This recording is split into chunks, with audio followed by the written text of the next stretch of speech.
नमस्कार दर्शकों, स्वदेश न्यूज के इस खास कार्यक्रम सबकी बात में आप सबका स्वागत है। आज हमारे चैनल में आए हैं 2 टाइम के Olympian bronze hockey medallist Vivek Sagar.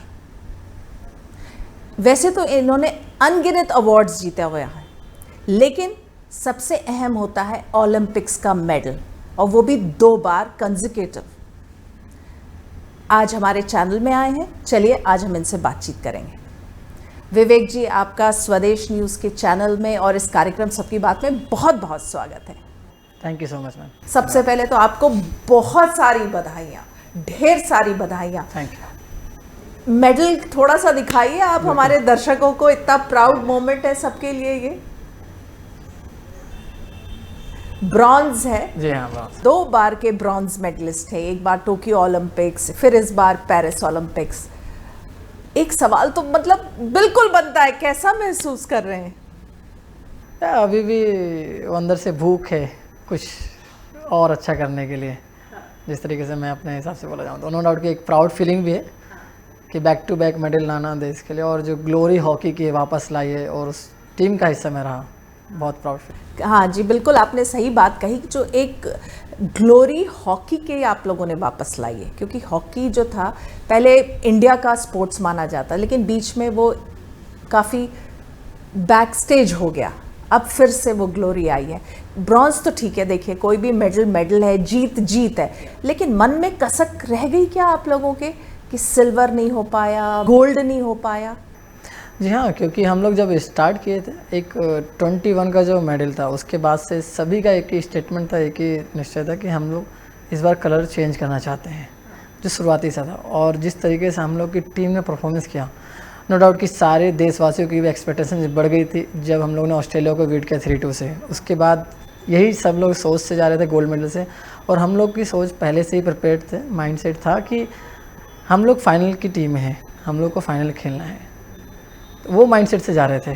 तो कहीं ना कहीं वो हार्ट ब्रेकिंग मोमेंट हमारे लिए भी अभी तक है वो चीज़ है। अच्छा, हार्ट ब्रेकिंग मोमेंट है, क्योंकि आप लोग फाइनल्स को एम कर रहे थे। राइट। ब्रॉन्ज मिला, तब क्या फीलिंग्स थे?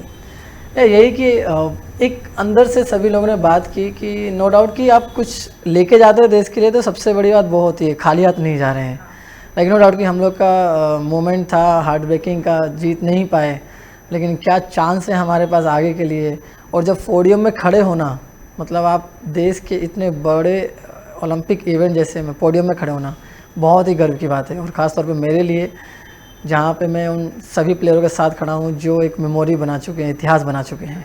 इटारसी के एक छोटे से गांव से आप आते हैं उधर, और आपका जो मैंने पढ़ा, बचपन में आप बैडमिंटन खेलते थे, चेस खेलते थे, क्रिकेट खेलते थे, फिर ये सब खेलते खेलते हॉकी ग्राउंड तक पहुँच गए।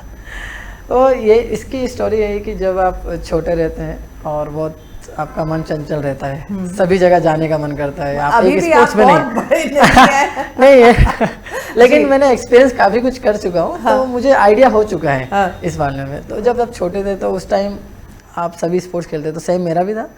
लेकिन एक टाइम के बाद मुझे हॉकी से लगाव हो गया ज़्यादा, क्योंकि उसकी इतनी अच्छी स्टिक्स, जो बॉल और ये सब देखकर मेरा ज़्यादा अट्रैक्शन जो था हॉकी की तरफ गया, और वहीं से मुझे स्टार्ट हुआ कि नहीं, हॉकी में जाना चाहिए और उसी में करियर बनेगा।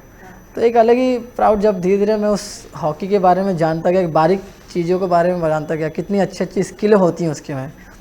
उसके बाद जो इतिहास है वो तो काबिल तारीफ़ है, आपको पता ही है हॉकी का कितना अच्छा इतिहास रहा।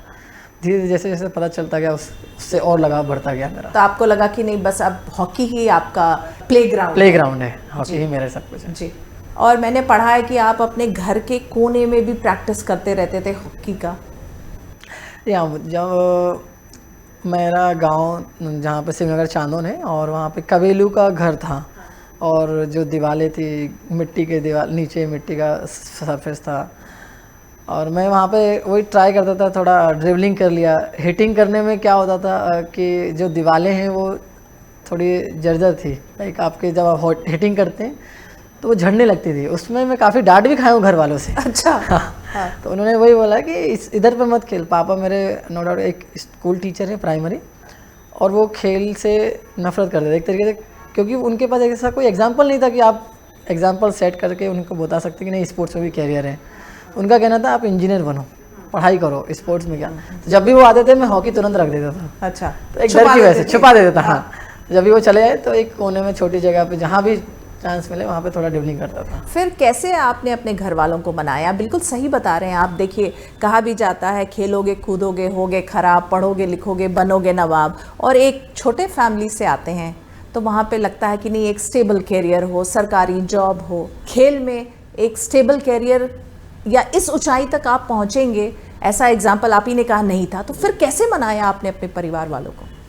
परिवार वालों को मना नहीं गया। वो जब जैसे जैसे मैं अपना गेम का स्तर, जो परफॉर्मेंस मैंने शो करी, जो जिस तरीके से मेडल लेके आया, जिस तरीके से मैंने अपने प्रदेश को रिप्रेजेंट किया, धीरे धीरे करके उन्हीं का लगाव बढ़ गया, उन्हीं को इंटरेस्ट आ गया। नहीं, ये हॉकी में ही इसका कैरियर है। पढ़ाई तो मैं फोर्स कर रहा था, मतलब वो एक उनका बोल सकते हैं कि उनका एक डिसीजन जो था वो गलत था। वो मानते हैं अभी भी कि अच्छा। मैंने तुझे छोड़ने नहीं जाने दिया। लेकिन मैं मानता हूँ कि पेरेंट्स ने रोका तभी मेरे अंदर एक आग जली। लाइक जब आपको किसी चीज़ के लिए मना किया जाता है, एक उसी में आपको ज़्यादा इंटरेस्ट आता, नहीं मैं करके बताऊँगा, एक अंदर से जुनून पैदा हुआ। तो वो चीज़ कहीं ना कहीं मेरे अंदर रही और मेरे खेल की वजह से ही मेरे पेरेंट्स मेरे साथ हो गए। और अभी तक वो दूसरे पेरेंट्स को भी सपोर्ट करते हैं, बोलते हैं कि स्पोर्ट्स में भी कैरियर है। आपने बहुत अच्छी बात बोली कि चूंकि आपको रोका गया तो आप उसमें और अच्छा करते गए। तो एक बड़ी आप जो है एक बड़ी बात कह रहे हैं लोगों को कि नहीं, अगर कोई आपको रोक रहा है तो परेशान मत होइए। और आपने जो अपने फादर की बात कही कि अब वो धीरे से आपको सपोर्ट भी करने लगे। एक और वाकया मैंने आपके बारे में पढ़ा कि जब आप खेल रहे थे तो आपको ध्यानचंद जी के बेटे ने, अशोक कुमार जी ने देखा और उसके बाद उन्होंने आपको एक तरह से मेंटोर किया, भोपाल में खेल एकेडमी में ले आए, आपकी पूरी ट्रेनिंग करी। तो थोड़ा सा वो वाकया भी बताइए। ये बात है 2012 की, जब मैं एक महाराष्ट्र के छोटे से गांव से टूर्नामेंट खेलने गया था। वहाँ पर अशोक सर चीफ गेस्ट के तौर पे आए थे और मैं वहीं उन्हीं के साइड पट्टी पे खेल रहा था, लेफ्ट हाफ की पोजीशन पे, और वहीं पर स्टेज पे थे। मैच के बाद उन्होंने मुझे इनविटेशन दिया, लाइक कि आप क्या एकेडमी आना चाहोगे। और एक हर बच्चे का ड्रीम होता है जब ये सब बड़ा प्लेयर, इतना लेजेंडरी प्लेयर जो इंडिया को हर चीज़ में मेडल दिला चुके हैं, उन्होंने जब आपको ऑफ़र करता तो आप शौक हो जाते हैं। लाइक कुछ समझ नहीं आता क्या बोला जाए। तभी उन्होंने, उस टाइम मेरे वर्ड्स नहीं निकले, उन्होंने बोला आप टाइम ले लीजिए, आराम से सोचिए फिर आइए। तो 2013 में उन्होंने मुझे वापस अपने पास बुलाया एकेडमी में। और उस टाइम इंसिडेंट ये हुआ कि जो ट्रायल थी वो 2 महीने बढ़ चुकी थी और मैं फाइनेंशियली इतना स्ट्रांग नहीं था घर से कि वापस जा सकूं मैं अपने घर पे। तो सर ने अपने पास 2 महीने मुझे रखा, रोज़ लेके जाते थे सुबह शाम, खाने के लिए वही करवाते थे। उसके बाद 2 महीने के बाद जब ट्रायल हुआ, ट्रायल दिया मैंने, फिर मेरा सिलेक्शन हुआ। तो जो छोटी छोटी बारीकियाँ और जो बोल सकते हैं जीवन का जो लेसन है, मैंने उनसे बहुत बारीकी तरीके से और पर्सनली सीखा हूँ, जो कि मैं लाइफ में कभी नहीं भूल सकता। और जिस तरीके से उन्होंने मुझे गाइड किया, एक एक बारीकी चीज़ें जो हॉकी को एक अच्छा प्लेयर बनाने में करती जाती है, वो मैंने अशोक ध्यानचंद सर से सीखा है। तो बहुत बड़ी बात आपने बताई कि 2 महीना उन्होंने आपको अपने घर में रखा और आपका पूरा केयर किया। तो आज की तारीख में उनके क्या थॉट्स रहते हैं, क्या कहते हैं वो, जब आप एक के बाद 2 बार आपने मेडल जीत लिया? या जब भी मैं जाने से पहले उनसे बात करता हूँ और जब आने के बाद भी उनसे बात करता हूँ, तो उनका यही कहना रहता है। जब जाता हूँ तो हमसे बोलते हैं कि जितना भी हो अपना माइंड कूल रखना और बेसिक को स्ट्रांग रखना, जो सीखा है उसको भूलना नहीं है। जब आता हूँ तो हमेशा ये बोलते हैं कि आपको हवा में नहीं जाना है अभी भी पैर ज़मीन पर रहना है और मेहनत करना है अभी भी। अभी भी टाइम है। ये नहीं सोचना है कि मेडल आ गया तो आप हवा में जाएंगे, मेरे से बड़ा कोई नहीं। आप कॉन्फिडेंट होइए, लेकिन पैर जमीन पे रहकर आप अपने जो वर्कलोड है, जो आपकी गलतियां हैं, उसको और सुधार करिए ताकि और अच्छा बन पाएँ। तो ये चीज़ें मेरे को बार बार वो चीज़ रिपीट होती है अच्छा परफॉर्मेंस करने के लिए। आपको बहुत इंस्पायर करता है। देखिए, मैंने पढ़ा था कि जनवरी 2018 में शायद आप 2nd यंगेस्ट प्लेयर थे। 17 इयर्स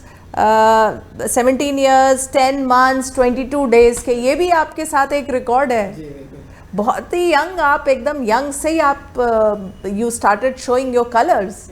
उस टाइम जब मैं स्टार्ट किया, मुझे आइडिया, जब मैं स्टार्ट किया 2017 में जब आया एज अ कैप्टन, मुझे जौहर कप के लिए भेजा और सडन उसके बाद परफॉर्मेंस अच्छा रहा। वहाँ पे यंगस्टर प्लेयर भी मिला मुझे। तो वहाँ से सडनली मुझे सीनियर टीम में कॉल आया, आपको सीनियर टीम में कैंप के लिए। तो नो डाउट कि मुझे एक्सपेक्ट नहीं था कि मैं इतने सेकंड यंगेस्ट प्लेयर बन जाऊंगा इंडिया का। तो आप बस मैं इतना विश्वास था कि मैं मेहनत कर रहा हूँ, मुझे उसका फल भगवान देगा, एक भरोसा ये था। और बस उसी के फ्लो में मैं अपना मेहनत करता गया, परफॉर्मेंस देता रहा। और 18 जो जनवरी 2018 की बात है, उसमें मैं सेकंड यंगेस्ट प्लेयर बना। जब मैं मैच खेल रहा था उस टाइम मुझे पता चला कि आप ऐसे ऐसे हैं। बहुत सारे माइलस्टोन्स हैं आपके सीवी में, बहुत सारे अवार्ड्स हैं आपके, तो इसमें सबसे स्पेशल मोमेंट कौन सा है? सबसे स्पेशल मोमेंट जब मुझे 2019 में FIH राइजिंग स्टार अवार्ड मिला, और वो पहला प्लेयर मैं बना था जो इसका अवार्ड का भागीदारी रहा। और क्योंकि जब मैं 2018 में ड्रॉप हुआ वर्ल्ड कप में, तो एक मेरे लिए काफ़ी डिसअपॉइंटेड था। लेकिन जब मैंने बात की अपने सीनियर से, कोच से बात करी, तो उन्होंने यही बोला कि यही टाइम है तुझे एक्स्ट्रा मेहनत करने का। जब वो लोग मैच खेल रहे हैं तो आपके पास टाइम है कि आप अच्छा करके आएँ और इससे डबल मेहनत करके ऊपर जाएँ, ताकि आपके अपॉर्चुनिटी किसी को ना मिले वो चीज़ की। तो उसके बाद मुझे 2019 में जो राइजिंग स्टार मिला, वो मेरे लिए सबसे बड़ा अचीवमेंट मैं मानता हूँ। और सेकंड जो 2021 में जो अर्जुन अवार्ड से मुझे नवाजा गया, और वो मेरे लिए बहुत आपके लिए स्पेशल था। ये बताइए, इतने सारे अवार्ड्स मिल गए, इतने एक्लॉर्ड्स सब जगह, इंटरनेशनल फेम, इतने सिंपल अभी भी? ये मेरे पेरेंट्स का हाथ है इसमें पूरा, और मेरे कोचेस का, जिन्होंने हमेशा मुझे यही कहा है कि आपका जो भी आप पालें, लेकिन हमेशा अपने व्यवहार और अपने जो गुण सीखें उसको कभी ना भूलें, क्योंकि वही चीज़ है जो आपको आगे लेके जाएगी। और वही डिसिप्लिन के साथ अगर आप रहते हैं तो आपको जो भी आप चाहते हैं वो ज़रूर पाएंगे। तो ये गुण मैं अपने एक का हाथ नहीं है, मैं सबसे बड़ा हाथ मानता हूँ अपनी फैमिली का, पेरेंट्स का। उसके बाद जो कोचेस जिन्होंने मुझे इतना सराहना करी मेरी, और हमेशा मुझे गाइड किया है। आपकी एक डेली रूटीन कैसा रहता है? जब मैं कैंप में रहता हूँ तो नो डाउट कि वहाँ पर जो हमारे ट्रेनर है वो डिसाइड करते हैं, न्यूट्रिशन है वो लोग डिसाइड करते हैं, कोचेस हैं तो ये लोग डिसाइड करते हैं कि आपका हर एक वीक का पूरा शेड्यूल आ जाता है, आपको क्या क्या करना है। डाइट का आता है कि कुछ प्रैक्टिस में आपको ज़्यादा कैलोरी बर्न होती है आपकी, तो उस हिसाब से आपको ज़्यादा प्रोटीन इंटेक करना पड़ता है। और जब मैं घर आता हूँ तो कोशिश करता हूँ जितना हो सके घर का खाना खाऊँ, बाहर का अवॉइड करता हूँ। नो डाउट कि अभी काफ़ी आप समझ नहीं सकते बाहर कितना सेफ़ है कितना नहीं है, तो कोशिश करता हूँ जितना हो सके अपने घर का खाना खाऊँ। तो यही मेरा रहता मेन। और प्रैक्टिस का ऐसा है कि जब भी मैं छुट्टी पे आता हूँ तो मैं अपना जो एक्सपीरियंस है मैं चाहता हूँ उन जूनियर जो प्लेयर हैं जो निकलने वाले हैं उनके साथ कुछ टाइम बिताऊँ, क्योंकि एक जूनियर प्लेयर के लिए बहुत बड़ी बात होती है जब आप इंटरनेशनल लेवल से डायरेक्ट उनके पास आते हैं और उनके साथ में खेलते हैं, उनके साथ एक्सपीरियंस भी शेयर करते हैं। उनके लिए इंस्पिरेशन है एक तरीके से। तो ऐसा कुछ करना भी चाह रहे हैं आप मध्य प्रदेश में, चूंकि आप पोस्टेड भी हैं यहाँ पे, आप मध्य प्रदेश पुलिस में हैं, आप कुछ जैसे कहते हैं give it back to the country या सोसाइटी, तो क्या आप मध्य प्रदेश के लिए कुछ सोच रहे हैं? आने वाले समय में आप हॉकी को लेकर यहाँ पे कुछ प्लान कर रहे हैं? जी हाँ, मैं कोशिश करूँगा आने वाले समय में जैसा भी मेरा हॉकी का करियर रहेगा उसके बाद कि मैं उस सभी जगह पर जाऊँ जहाँ पर प्लेयर उभर के नहीं आ पा रहे, उनको लाइट नहीं मिल पा रही है, वहाँ जाके उनको देखूँ, क्योंकि कुछ एक स्पोर्ट पर्सन आने वाले फ्यूचर को ज़रूर पहचान सकता है, जैसे अशोक ध्यानचंद सर ने पहचाना मुझे। तो मैं चाहता हूँ कि हर ऐसे छोटी छोटी जगह पर जाऊँ, वहाँ पर उन प्लेयरों को लेके आऊँ जो आने वाले देश का फ्यूचर हो। सेकेंडरी, जितना भी हो सके जो प्लेयर मेरे यहाँ से अच्छे एथलीट हैं सभी गेम के क्यों ना, वो बाहर ना जाके मैं चाहता हूँ वो यहीं पर रहें, यहीं पर जॉब करें, ताकि वो उनका एक्सपीरियंस जो है दूसरे प्लेयर में बटे और हमारा मध्य प्रदेश का जो स्पोर्ट्स है ऊपर आए, मध्य प्रदेश का नाम हो। देखिए, एक सवाल तो सबके जहन में है, आप चूँकि उस वक्त पेरिस में थे, जो विनेश फोगट वाला एपिसोड पूरा हुआ, कई लोग कहते हैं कि रूल्स जो हैं वो फॉलो किए जाने थे, कई लोग कहते हैं चूँकि वो फाइनल्स तक पहुंच चुकी थी बट 100 ग्राम के कारण था, उन्होंने अपील भी किया था। आप पूरे एपिसोड को कैसे देख रहे? चूँकि आप लोग वहाँ थे और इंडिया एक गोल्ड मिस कर गया, शायद एक गोल्ड मिस कर गया, लेकिन जिस तरह से पूरी चीज़ें जो सामने आई, आपका क्या थॉट है ऐसे प्लेयर? या मेरे ख्याल से जो गोल्ड था वो कन्फर्म था, क्योंकि हमने मैच भी देखा उनका, और मुझे लगता है एज ए स्पोर्ट पर्सन उनकी जो बाउट हुई, जो सेमीफाइनल उन्होंने जीता, वो अंडर वेट ही था। जब वो फाइनल पहुंची उसके बाद उनका वेट बढ़ा है, तो देखा जाए तो एक तरीके से उनको मेडल का हकदार होना चाहिए था एज ए स्पोर्ट पर्सन। जो रिस्पेक्ट और जिस हिसाब से उन्होंने परफॉर्मेंस किया, नो डाउट कि जिसको 85 आउट में किसी ने नहीं हराया, उनको हराकर वो फाइनल में पहुंचे।